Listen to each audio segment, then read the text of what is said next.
नमस्कार वकील साहब। सर, नमस्कार। आपसे हमारी बात हुई थी ना, हमारी सिस्टर का केस था उनका। इंटरनेट से आपकी आपसे बात हुई थी, हमने आपको बताया था। हाँ हाँ, घरेलू हिंसा का केस था ना हाँ जी, आपका? हाँ जी, हाँ जी, हाँ जी, हाँ जी सर, हाँ जी सर, ये हमारी सिस्टर है गोपी। इन्हीं का सर अच्छा केस सर। है। इन्हीं का पति इन पे अत्याचार करता है, आप देख लीजिए।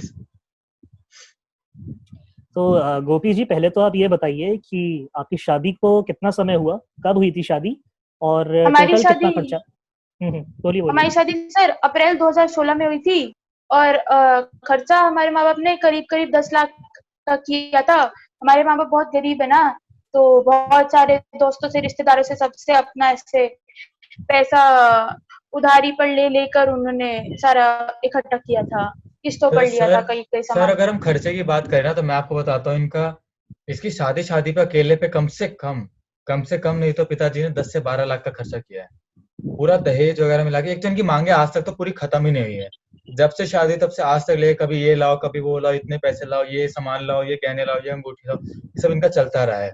हमने दहेज के तौर पे इसकी शादी पे इसको हमने क्या क्या दिया था, एक बिस्तर दिया था पूरा, जो पूरा बेड होता है सर, पूरा दोनों साइड वाला दीवान के साथ, वो गद्दा दिया था, तकिया दिया था।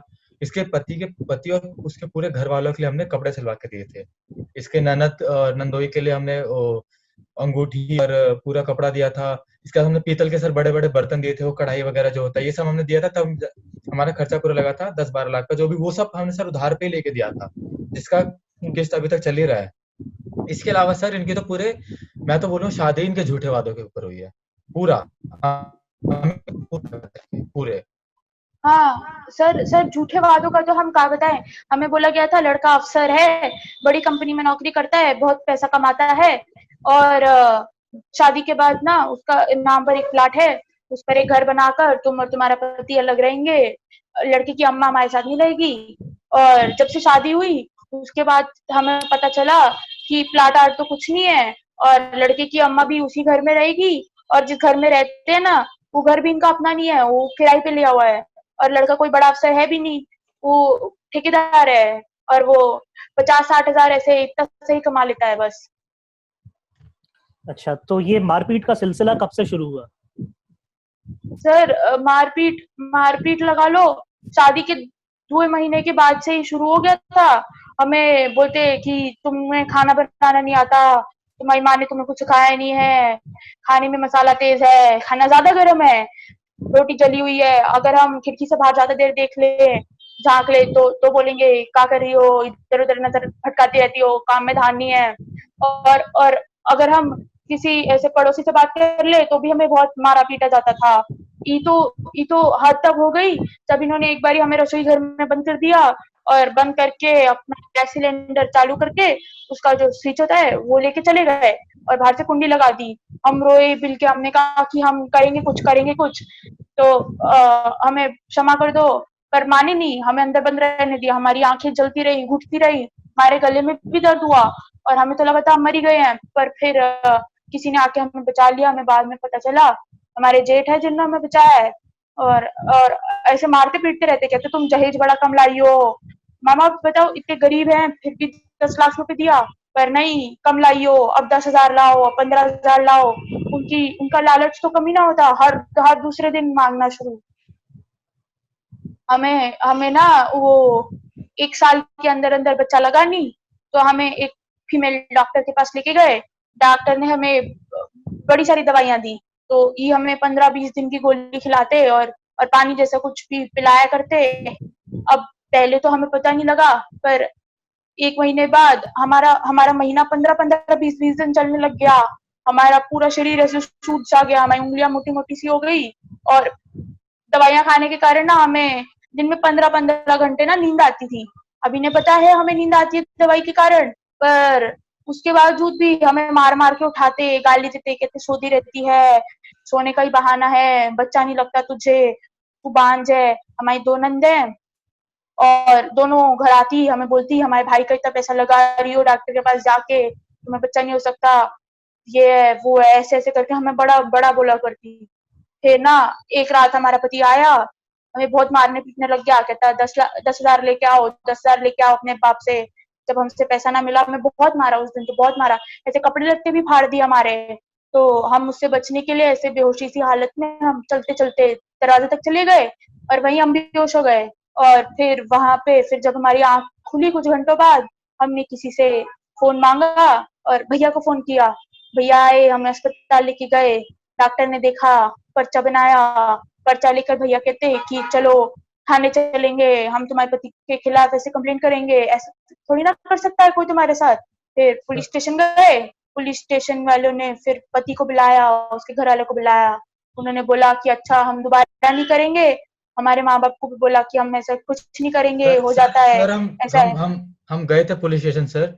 जब इसका ये सारा जो भी पर्चा वगैरह बनवा लिया था हमने, उसके बाद जब पुलिस स्टेशन गए थे, इसको लेके मैं गया था और पुलिस से हमने सारी बात बताई, सारी इसको कैसे मारा गया था, इसको मतलब इसके साथ क्या-क्या जो भी जितना भी सर अत्याचार हुआ, जो भी सब हमने बताया कि कैसे-कैसे पैसे मांगे जा रहे हैं, बार-बार इसको बाहर भूखा छोड़ देते हैं या फिर इधर जो जो भी करते हैं इसके घर पे। पुलिस स्टेशन में कुछ लिखा-पढ़ी तो नहीं हुआ था, पर उन्होंने उस सामने वाले को बुलाया, इसके पति को और इसके घर वालों को। उसको थोड़ा डाँटा, फटकारा वगैरह ऐसे बोला कि ये सब जो भी बहुत काफ़ी बातचीत लंबी चली थी। पूरा दिन उसी में निकल गया था उस दिन का। इनसे बात वगैरह की थी, बात वगैरह करने के बाद क्या उसका पति मान गया था। अब मैं तो कह रहा हूँ सिर्फ़ देखने से ही माना था सर। मान के इसके पति समझा-वझा के समझौता करा के पुलिस ने घर भेजा। सर नाटक तो इसका ऐसा रहा इसके पति का, सिर्फ़ 2 दिन का था। जाते एफआईआर नहीं हुई ही पुलिस स्टेशन में? नहीं सर, कुछ लिखा-पढ़ी नहीं थी, सिर्फ़ बातचीत से हुआ था, उसको धमकाया वगैरह था, डाँटा वगैरह था, बोला था कि आज से ऐसा नहीं करना। ये सब और जो करा के अस्पताल फिर आप लेके गए, हाँ जी सर। अस्पताल आप जो लेके गए थे उसका कुछ है, एमएलसी सर हाँ, वगैरह कुछ उसका है आपके हाँ, पास? एक रिपोर्ट है सर, पर्चा रखा हुआ है हमारे पास बना के, जिस पे लिखा होता है इसके हम्म। साथ क्या-क्या गया है पूरा शायद क्या कुछ बोलते हैं उसका कुछ वर्ड था वो एमएलसी ध्यान में नहीं है। एमएलसी। हाँ, हाँ सर, ये था एमएलसी रिपोर्ट ही था। वो रखा हुआ है हाँ हाँ हमारे हाँ। पास, वही हमने पुलिस को दिखाया था, उसी पे उन्हें बुलाया गया था सामने वाले को, बात वगैरह की, समझौता करा के घर भेज दिया। 2 दिन बाद सर हमें सुनने में आता है कि इसके इस कुछ पूरी गरम तेल की कढ़ाई इसके ऊपर निपट दी, पूरी की पूरी। इसने हमें फ़ोटो भेजी थी सर, इसका ये पूरा यहाँ तक जल गया था, बता ज़रा कॉपी। हम वो हम ना पूरी तल रहे थे, तो हमारी सास आई, हमारी सास आके फिर हमें बोलने लग गई, कहती तुम बांझ हो, तुम ऐसे पति के खिलाफ ऐसे रपट करती हो, तुम पुलिस के पास जाओगी, ये है वो है, हमें बुरा भला बोलने लग गई। फिर हमारे हाथ से कड़छी छीन के और ऐसे जोर से तेल को छलकाया, गरम गरम तेल हमारे पूरे मुंह में। अभी भी निशान है। हम भैया को फोटो भेजे थे, अम्मा को भी फोटो भेजे थे, अभी भी निशान है उसका। वो उधर तो बात खत्म ही नहीं हुई, हमें उसके बाद तो अपने पति के असल चिट्ठों का पता चला सर। उसके बाद हमें पता चला हमारे पति का बाहर एक दूसरी औरत के साथ चक्कर चल रहा है, चांदनी नाम की। वो खुद भी शादीशुदा है, पति उसका उसका पति वो अपाहिज है और बच्ची भी है छोटी। और हम उसके पास गए, हमने कहा पति को कहा बोले, हम सीधा औरत के पास गए, हमने बोला, हमने कहा तुम ऐसे काहे करती हो, अपना घर बसाओ, हमारा घर क्यों तोड़ने चलती हो। तो कहती कि तुम अपने पति को खुश नहीं रख सकती हो, इसीलिए वो तुम्हें छोड़ के हमारे पास आता है, वो तुम्हें पसंद नहीं करता, वो हमसे शादी करना चाहता था और तुम हमारे बीच आ गई हो, और तुम तो बांझ हो, तुम उसे वारिस भी नहीं दे सकती, और ई काम भी हमारे कंधों पर आ गया है। और ऐसे ऐसे करके बड़ा बुरा भला बोली। हमने पति के सामने बात छेड़ी, पर वो तो एक ही काम करता है, हमें बहुत मारा उस दिन भी। सर फिर इतनी सर इतनी ऐसा इतनी मारपीट गंदी तो औरत, इतनी गंदी औरत, इतनी, एक तो इसका पति भी पूरा सारा भड़वा निकला। ऐसे सर हरकत करके उसने सर ये उसका दूसरा चक्कर जो चल रहा था वो तो था ही। इसके अलावा जो हमारी छोटी बहन है सर, एक और बहन है, उस जब हम उसको भी हमसे जब बीच-बीच में आता था सर घर पे हमारे, सीधा आ जाता पैसे माँगने। इसके मायके सीधा आ गया हमारे पिताजी से हमसे पैसे माँगने कि तुम्हारी बेटी कुछ करती नहीं, तुमने शादी पे क्या भेजा है, कुछ किया नहीं, हमें थोड़ा पैसा दो।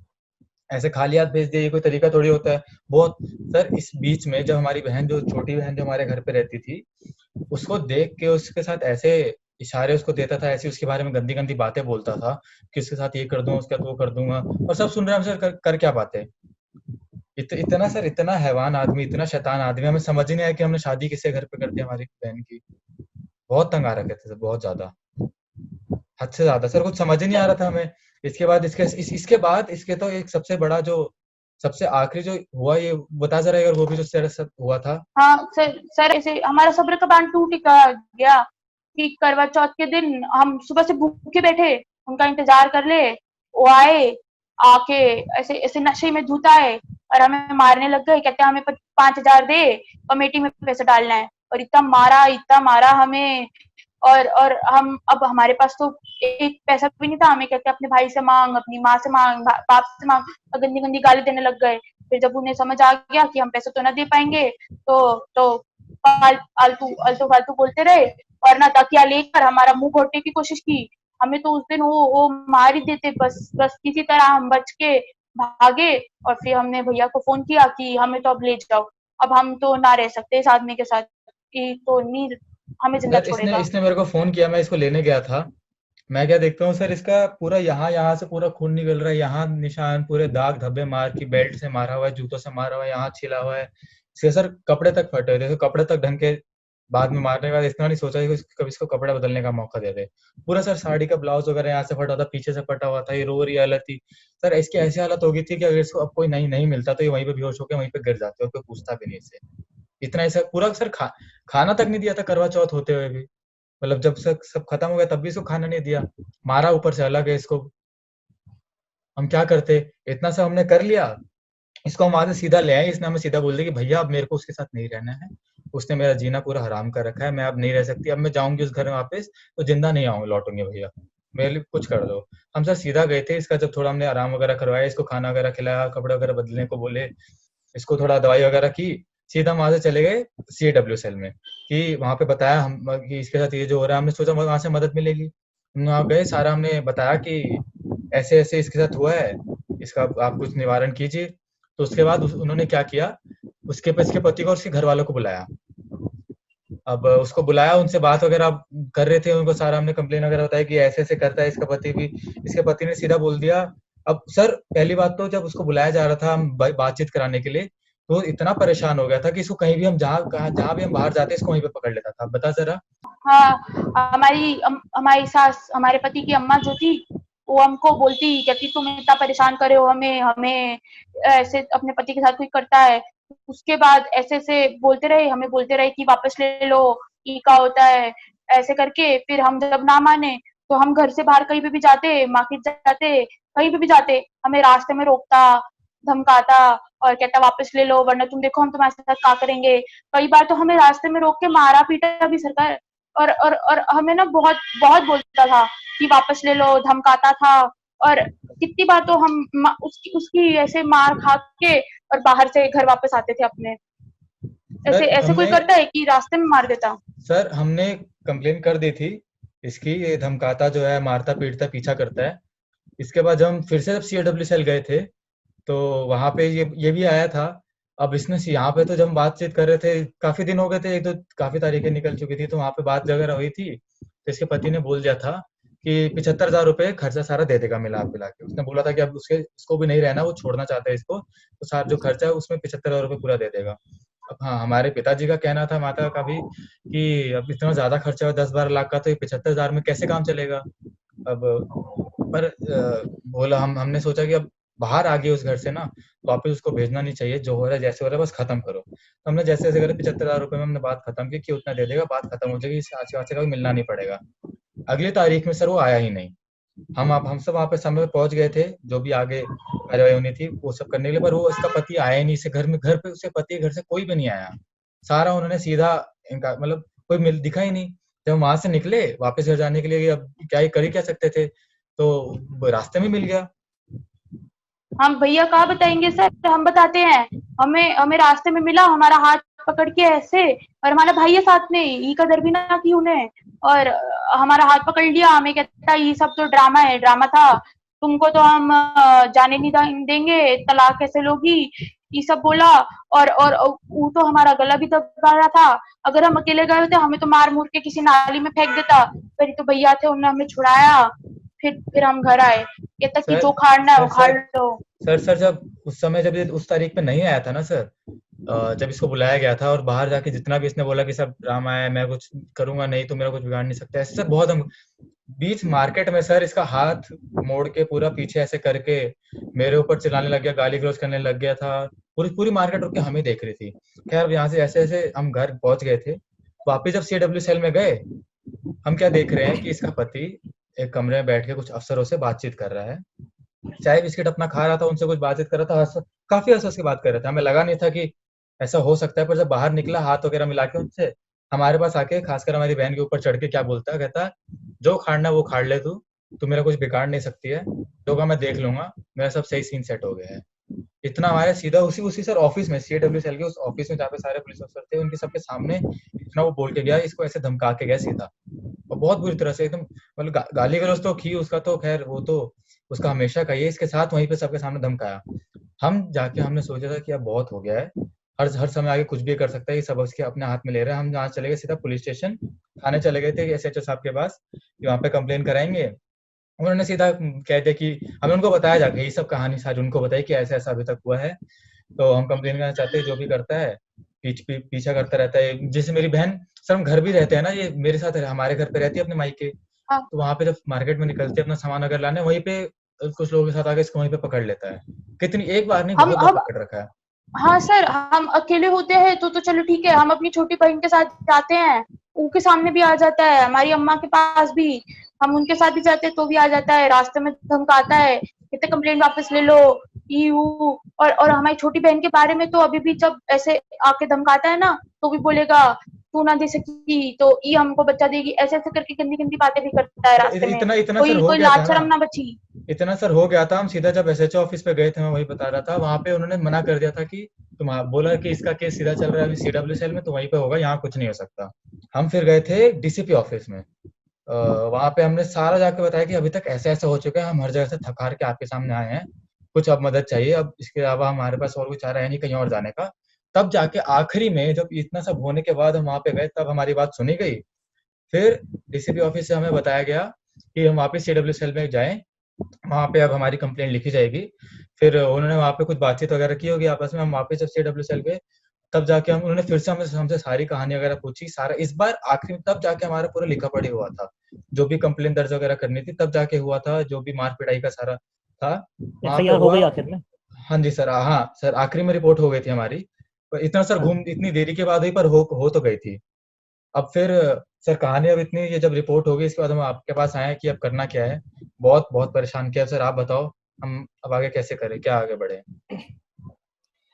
अच्छा, तो देखिए ये इसके लिए पूरी मैं आपकी सहायता करूंगा अपनी तरफ से।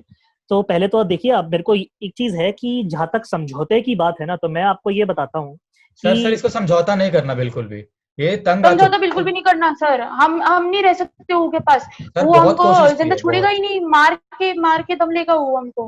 हम नहीं समझौता करना चाहते, हम उसको जेल भिजवाना चाहते हैं, वो जेल में जाए, वो उधर रहे, उसको अपनी गलती का एहसास हो, देखिए पता जहां तक चले। जेल की बात, देखिए सुनिए क्या दिक्कत है यहाँ पे। आपका जो कंप्लेंट यहाँ पे हम बनाएंगे, कंप्लेंट केस बनाएंगे, वो रहेगा आपका घरेलू हिंसा का, डोमेस्टिक वायलेंस का। तो उसके अंदर जेल का प्रावधान नहीं, उसके अंदर प्रावधान जो है वो है मुआवजे का, कंपनसेशन का और मेंटेनेंस का, जैसे आपका जो पूरा महीने का खर्चा वगैरह रहता है। जेल के लिए तो जैसे आपने बताया, वो जो एफआईआर आपकी आखिर में हुई थी, उसका रहता है 498A आईपीसी का सेक्शन रहता है, उसके अंदर उसका अलग से पैरेलल एक केस चलेगा, और वो उसके अंदर जेल जेल वगैरह का रहता है, वो क्रिमिनल केस चलेगा। यहाँ पे आपको जो है, हम इस बारे में डिस्कशन करते हैं, इस बारे में बात करते हैं कि हमें यहाँ पे क्या क्या मांग करनी है और क्या क्या चीजें हम आपके एवज में आपको दिलवा सकते हैं। तो सबसे पहले तो मैं आपसे ये जानना चाहूंगा, आपके पति काम क्या करते हैं और उनकी तनख्वाह कितनी है महीने की, कितना वो कमाते हैं? ठेकेदार है और 50,000 करीब कमाता है महीने का। 50,000। और आप क्या काम करती हैं? मैं कुछ ना करती। अच्छा, तो आप माँ बाप के साथ ही रहती हैं अपने? हाँ जी, हाँ जी, हम अपने माँ बाप के साथ रहते हैं, वो गरीब आदमी है, अब हम एक रख भी नहीं पाते हैं, पर क्या करें, हम और उस आपके आदमी के महीने पास का तो खर्चा वापस जा नहीं कितना, सकते। महीने का लगभग आपका खर्चा कितना रहता होगा? महीने का 18 से 20,000 सर, 20,000 लगा लो हमारा खर्चा। 20,000। अच्छा, तो और देखिए क्या रहता है, हाँ बोलिए बोलिए। हाँ जी, और ना हम आगे पढ़ना चाहते हैं, और हमारे माँ बाप तो गरीब हैं, वो हमको तो अपने पास रख नहीं पाएंगे, तो हम चाहते हैं कि हम अलग रहें अपने माँ बाप से, और इतना जो हमें दुख दिया इस आदमी ने, हमारी आगे की पढ़ाई का खर्चा भी यही दे। अच्छा, तो ये आप जो आपके पति का घर है, इसमें तो आप नहीं रहना चाहती हैं, अलग से नहीं, घर चाहती बिल्कुल हैं? बिल्कुल नहीं। हाँ जी, हाँ जी, अलग घर चाहते हैं? अलग से। अच्छा, हाँ जी। ठीक है। तो इसके लिए भी है कि आपका पति जो है उसकी जिम्मेदारी रहेगी वही आपके लिए जो है अलग खर्चा उठाएगा आपका, और आपको अलग घर आपको उसका अरेंज करके देगा आपको। ठीक है, तो अभी देखिए क्या क्या हम कर सकते हैं। जैसे आपने बताया आपका 20,000 का पूरा खर्चा रहता है, तो हम कंप्लेंट केस के अंदर इनकम एंड एक्सपेंडिचर एफिडेविट रहता है, वो एक पूरा ऐसे लंबी पूरी लिस्ट बनाएंगे। उसके अंदर आपका पूरा खर्चा लिखा जाएगा, आपका महीने में कितना कितना आपका रहता है, कितना कितना आपका खर्चा रहेगा, आप ट्रांसपोर्ट में, आप बसों में कितना आपका खर्चा रहेगा, दवाइयों का कितना खर्चा रहता है, और रेंट का कितना खर्चा रहता है, वो सब उसके अंदर डिटेल लिखेंगे। साथ में हम ये तो बात रही आपकी मेंटेनेंस की, खर्चे की, हर महीने की। एक आपका मुआवजा अलग से होगा। मुआवजा कैसे, कि उसने आपको इतना जो प्रताड़ित किया है, इतना आपको दवाइयों पे खर्चा रहा है, इतना आपको डॉक्टरों के पास जाके इतना ज्यादा परेशानी झेलनी पड़ी है, तो उस सब का जितना भी पूरा एक लमसम खर्चा रहेगा, वो आपको एक as a compensation, as a मुआवजा आपको दिया जाएगा। अब हम इनसे मांग क्या कर सकते हैं कि क्या गारंटी हो कि अब वो दोबारा आपको परेशान ना करे, क्या गारंटी है इस बात की कि एक बार हमने कंप्लेंट डाल दी तो वो आपको दोबारा आके ऐसे धमकाए ना कि अपनी कंप्लेंट वापस ले लो। वो तो आएगा, तो ये ये तो क्या उसकी रहेगा, आदत है हमेशा आने की, ऐसे हाँ, करने की। उसके लिए बता रहा हूँ क्या रहेगा यहाँ पे, कि हम जो है इस कंप्लेंट केस के अंदर सबसे पहले जब कंप्लेंट केस डालते हैं तो अदालत जो होती है वो एक प्रोटेक्शन ऑफिसर को नियुक्त कर देती है।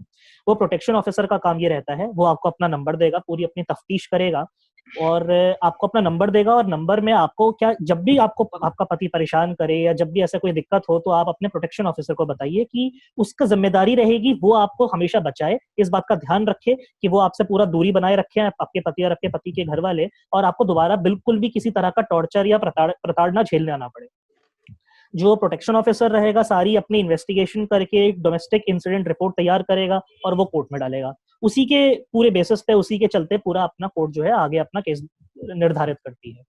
अब क्या रहेगा, मान लीजिए आप पूरा केस चालू हो जाता है और आपके पति को बोला जाता है कि वो पेशी करें अदालत में, वो नहीं आते, मान लीजिए नहीं आते, जैसे अब पहले सीएडब्ल्यू सेल में भी वो नहीं आए थे काफी नहीं टाइम, है तो मान लीजिए यहाँ पर भी नहीं आते हैं, तो क्या रहेगा, ये इसका एक्स पार्टे रहता है, फैसला आपके पूरे फेवर में सुना दिया जाएगा अगर वो नहीं आता है काफी टाइम तक। तो अब आखिर में क्या रहेगा, इसके साथ दो तीन चीजें और रहती हैं। एक हम मांग करेंगे प्रोटेक्शन ऑर्डर्स की, रेजिडेंशियल ऑर्डर्स की, मतलब कि प्रोटेक्शन ऑफिसर में अदालत से मांग करेंगे कि आपकी रखवाली के लिए वो आपके नजदीक ना आए, आपसे दूरी बना के रखे।